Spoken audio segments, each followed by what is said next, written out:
away, days burn, disintegrate, years roll along and fade. Don't let them slip away. Right here, right now, today. These are the good old days. Right here, right now, today. Hey, these are the good old days. In the 1980s, action figures reigned supreme. I know today we have deep lines of highly articulated, highly detailed sections figures that you can fill your shelf with. But in the 1980s, there was new characters and new stories being told all the time. And not only were we blessed with all kinds of characters and stories and toy lines, our toys were fun. They all seemed to have some kind of action feature, whether it was squeezing their legs together, or twisting their waist, flapping their wings. All of our toys seemed to do something. I remember distinctly being in the store asking my mom for an action figure and her not saying, "Who is it?" but "What does he do?" And one of the coolest things about being a vintage toy collector as an adult is finding a toy that you used to have, picking it up, and using that action like you used to. It recreates these tactile feelings and memories in you that brings you back to a time that was simpler and more fun. Now, some figures, you got a twofer. So all the Masters of the Universe figures had a twist action power punch. That was their action feature. But when Battle Armor He-Man came out, not only did he have a twisting punch action, he also had a battle armor effect. So essentially we got a figure with two action features. Now, an action figure that also had two action features was Lion-O from the Thundercats. He had this standard Thundercat LJN Battle-Matic action, but he also had light-up eyes, and I'll tell you, these were so cool. Now, it was an interesting way to get the eyes to light up. You had to have a separate battery pack ring contraption that LJN came up with, which was a bit of a unique way to light those eyes up, but it was fun, and it really added to your play. Fast forward to today, you can find Lion-O and Mumm-Ra figures all over the used market. But that contraption, that light-up eye unlocking key, is very, very hard to find and expensive to get. So essentially what we have is bins of action figures that have two action features that we can't really access. So today I'm going to try and figure out a way to reverse engineer and get those eyes lighting up again. I have no idea if this is going to work, but let's give it a shot. Sword of Omens, give me sight beyond sight. Alright, so here's Lion-O, and we want to give him the ability for his eyes to light back up. So here you can see is the socket or outlet or port, if you will, on his back, which is unlike anything I've ever seen.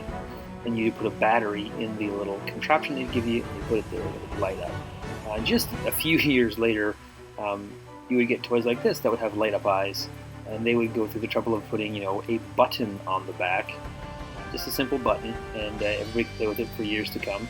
But Lion-O went a different way with this weird proprietary socket.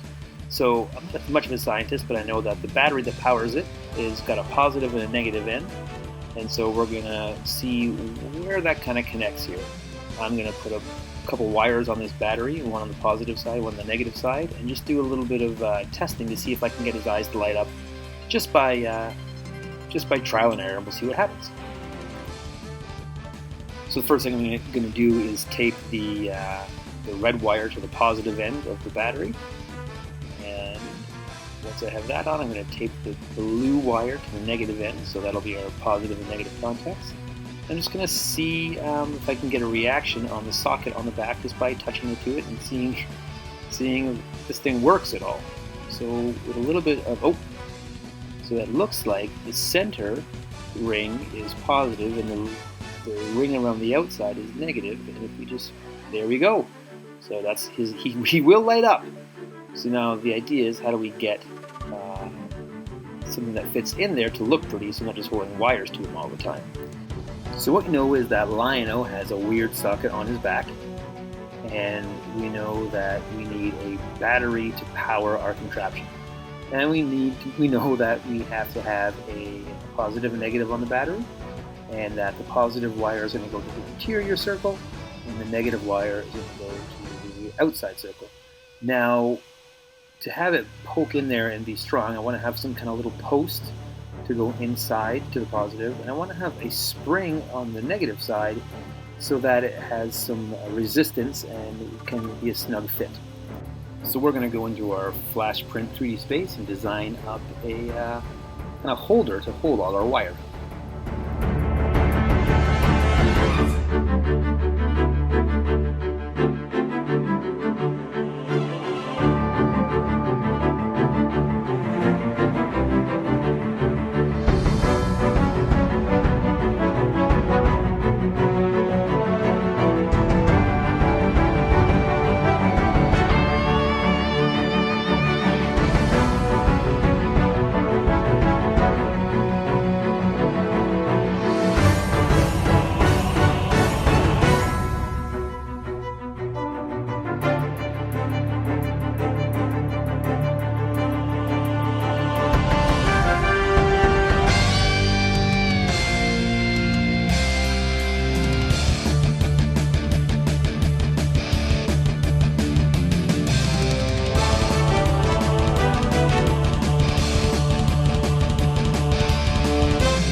So our three main pieces that we're going to have is our bottom, that's going to hold everything together, our main piece that holds the battery and wiring in, and then our plug that goes in the middle. We'll have a spring around it for the negative and the positive post in the middle that will hopefully go right up against Lion-O's back socket. So from the dollar store, these little picture hanging kits, and they've got some really small, fine finishing nails here for hanging some stuff. So I'm going to take one of those. It is a good size and it's the right diameter, and that's going to go right in through our plug piece, and that will be the post that the battery connects with, as well as connects the positive to the back of Lion-O's socket. Just like that. Perfect.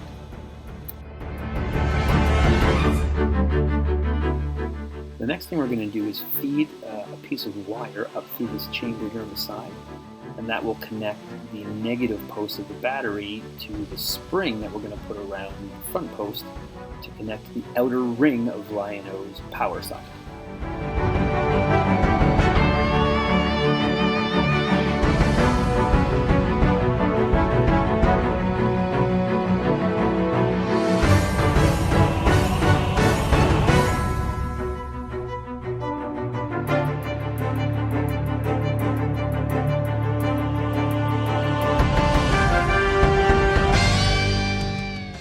Now we need two springs, one for the bottom battery negative post connector and one for the top. So as opposed to trying to find a spring that fits properly, I'm just going to take a paper clip. We're going to make a couple springs here. So I'm just going to wrap this paper clip around this pen nice and tight, and we're going to create a spring for the bottom negative battery contact on the bottom of our device here. So just going to wrap it around a couple times, and then we're going to attach it to that wire and set it in the bottom of our device.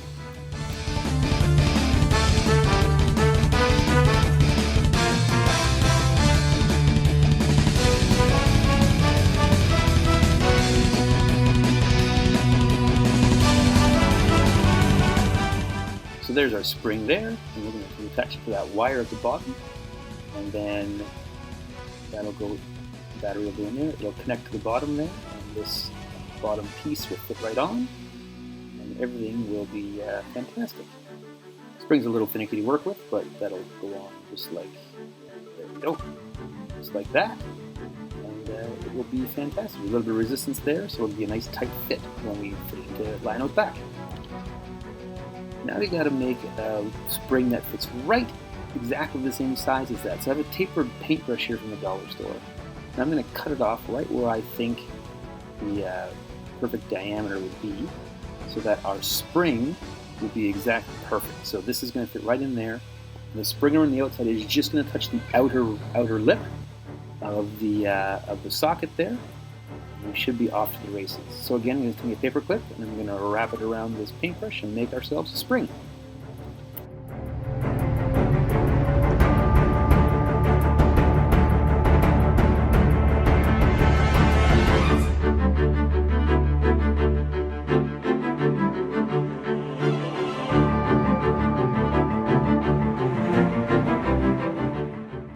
And you can see this spring is the perfect size to just exactly touch that outer ring of Lionel. So now we're going to just put this spring around the front post and attach the wire to it.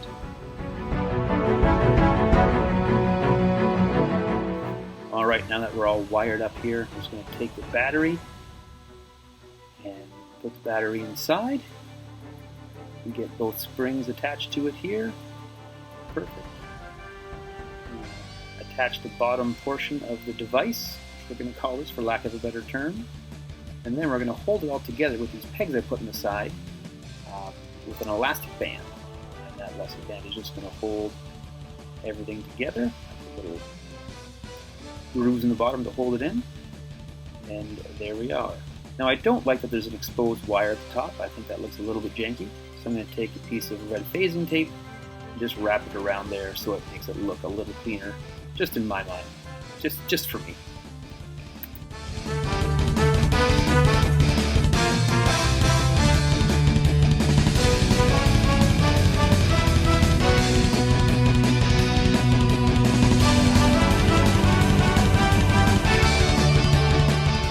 Alright, now that we have it taped up on the top, it looks a little bit better.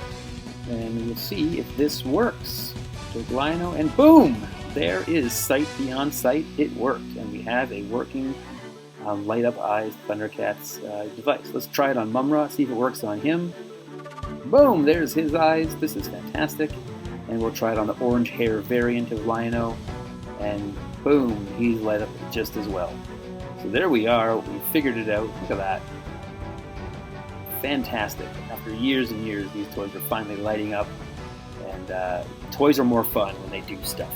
So this is fantastic. We now have a Lionel, a Mumra, a variant Lionel that have all the ability for sight beyond sight. Well, there you go. We got his eyes to light up.